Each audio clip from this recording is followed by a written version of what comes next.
Let me ask you guys a question, piggybacking off of what Joaquin says and what Darius commented. What do you guys think of potentially approaching Ramos with a Jackson Merrill type extension offer? I personally, I think it would be wise to do, especially when you look at this off season and who's out there. If you want to be aggressive and try to go after, a Kyle Tucker or Vlad Jr., it makes those guys a lot more doable when you already have a potential all-star outfielder locked up long-term on a pretty team-friendly deal, given what he could get on the open market when he does hit free agency, if he continues on the trajectory he's on right now. I personally think it would be wise to do. And then it can be ultimately utilized for upcoming free agents as well, saying, hey, we have X, Y, and Z players locked up. Ramos, Chapman, Adames, Lee's more likely to opt in.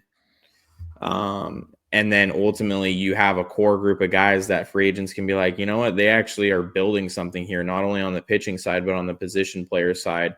They actually have a handful of positions locked in long term, and this team could be really good for several years, not just this year, with a veteran club. So I think it would be really crucial in, trying to bring in a bigger name free agent like that for sure. And it's payroll stability, Yeah. And who knows when the new tax or the new CBA comes through, like what the situation is going to look like in a couple of years. This could end up looking like a steal if you can get him on a deal now. Now I kind of touched, I know when we were in our group chats and stuff like that, like I touched on it, where I don't think you're getting him on the Merrill deal. And it's not to say that I think, hey, Ramos is a better player, yada, yada, things like that. Like, I think what we all need to remember is like Jackson Merrill is 22. Like he can hit free agency, and there's no opt-outs in his deal, right? It was just an extension. Mm-hmm. Okay. So he's 22, I think now, or might be 23. Someone correct me in the chat if I'm wrong, but he's going to be either 30 or 31 when he becomes a free agent. He can still go out and get that massive deal, and when you look at a guy like Ramos, right now, he's got 5 years of control left. If he becomes a free agent at the end of that, he's going to be having just finished his age 29 season. So right now for the Giants, if you're going to approach Heliot Ramos, you're going to have to basically say, hey, if they're trying to buy out his prime, we want you to kind of forfeit the one opportunity you might potentially have to go chase that 8, 9, 10-year deal, that huge contract. If you bet on yourself and you're everything that we think you can be, and you're, all this stuff, like he's going to have an opportunity to go chase that huge contract at 29 years old going into his age 30 season. So I think you're going to have to pay more annually.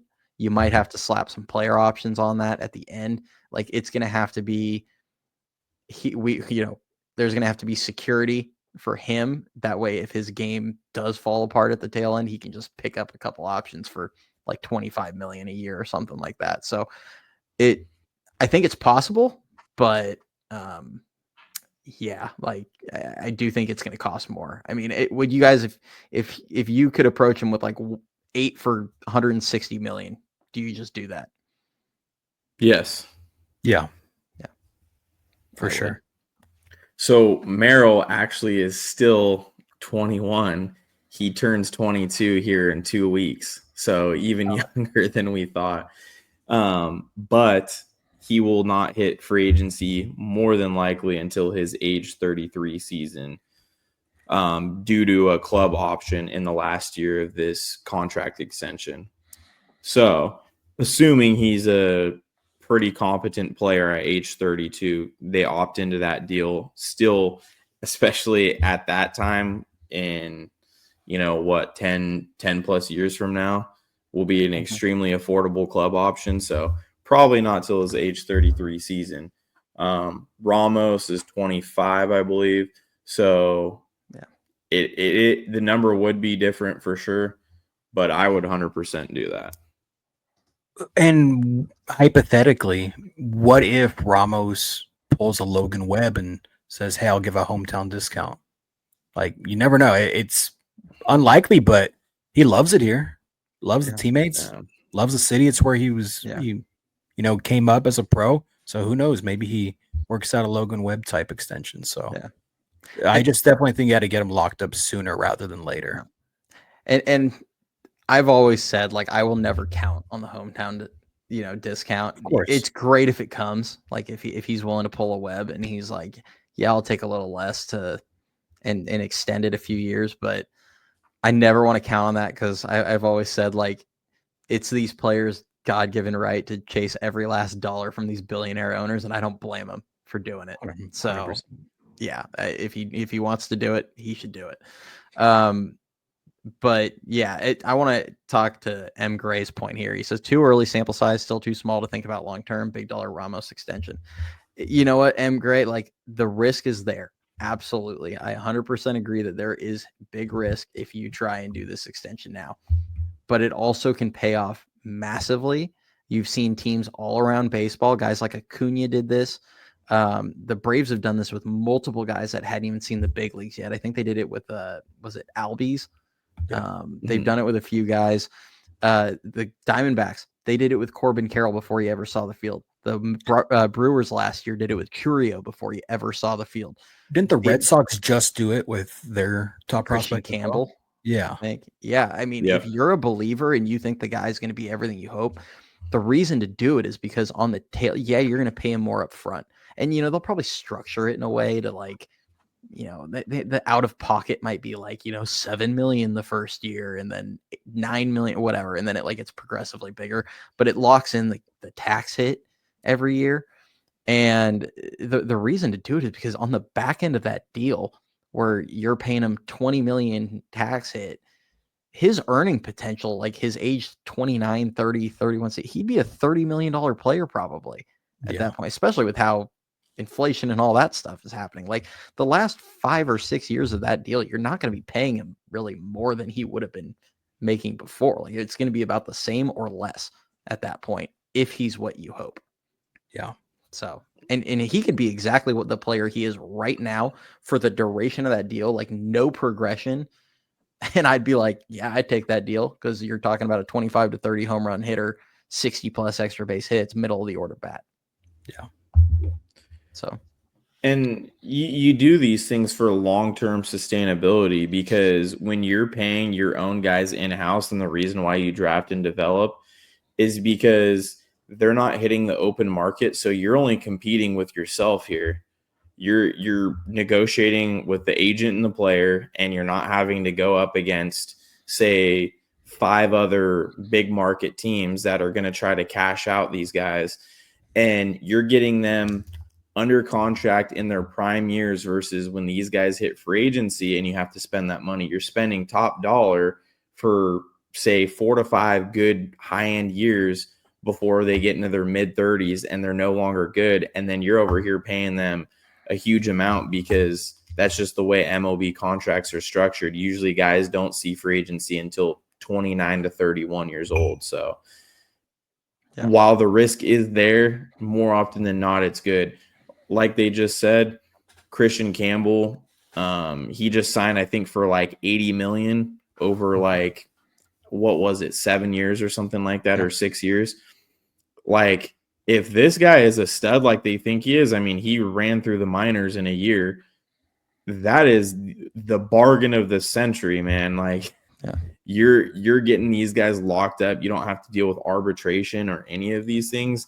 And you have a very affordable superstar type player.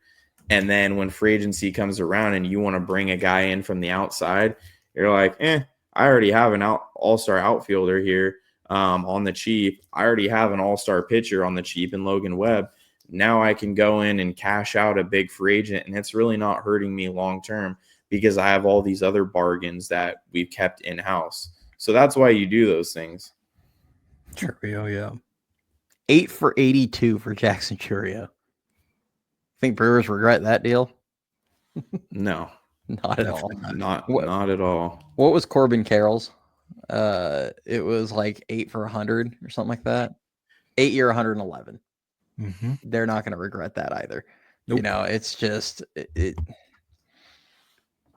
it's a risk, I mean, and I think Joaquin says it great right here. There's always going to be a risk for both sides in these deals, so I hope it works out altogether. Ramos makes a bag while hitting more home runs into the Cove. Yeah, I mean, it's a risk for Ramos. We've already talked about how he can sacrifice massive earning potential by taking that deal, but it also gives him security, and sometimes it's worth it for those guys if you're offering them a 9-figure deal to basically just say, hey, we want you through your prime, basically, we want you through if you get him to sign an 8-year deal right now, you're basically saying we're going to take you through your age 32 season, which is kind of always been viewed as like the end of a player's prime. And then at that point, if he walks, he walks. And I'm not trying to be like no sentimentality or anything like that with players, but it's better to let these guys go when they're exiting their prime than it is to try and just re-sign him because they're a fan favorite and things like that, So if you can get him signed through his prime and then see what happens after that, you worry about that later. But that would be a great deal in my opinion. Is he a Boris client? Do you guys know? I don't think he is. I don't believe so.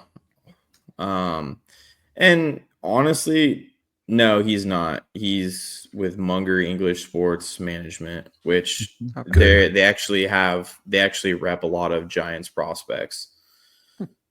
So that shouldn't be too big of a deal in my opinion.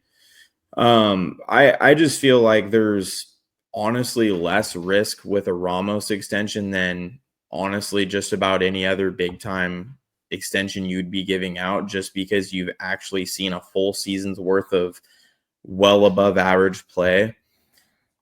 And you saw the progression, in 2023 in the second half of the AAA season for Ramos as well. So you actually have a jump start on evaluating, what his worth could be, because you've seen it at the big league level where these guys like Corbin Carroll, Jackson Merrill, Christian Campbell, they're still unknowns, because while they look like stars, they're still not in the big leagues yet, and things can change very quickly.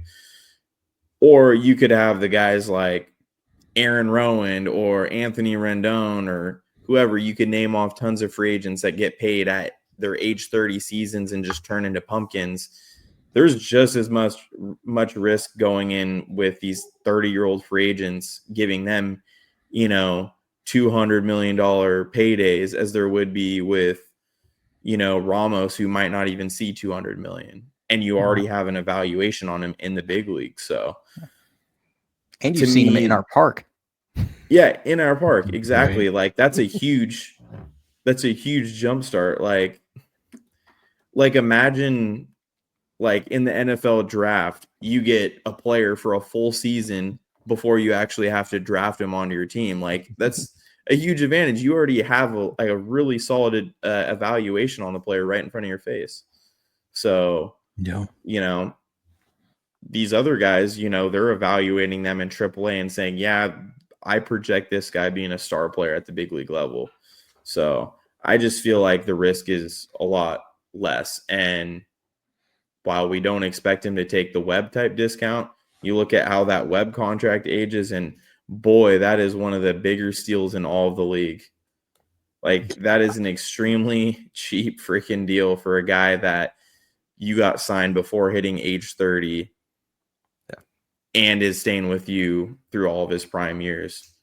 Yeah. So he's got getting it 4 years, including this one.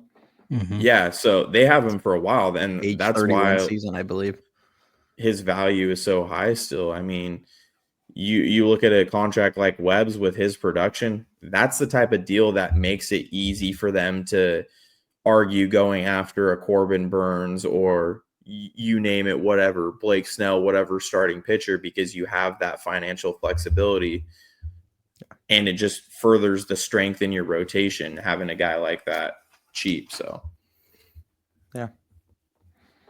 Hey, we'll see what happens. We'll see if they're willing.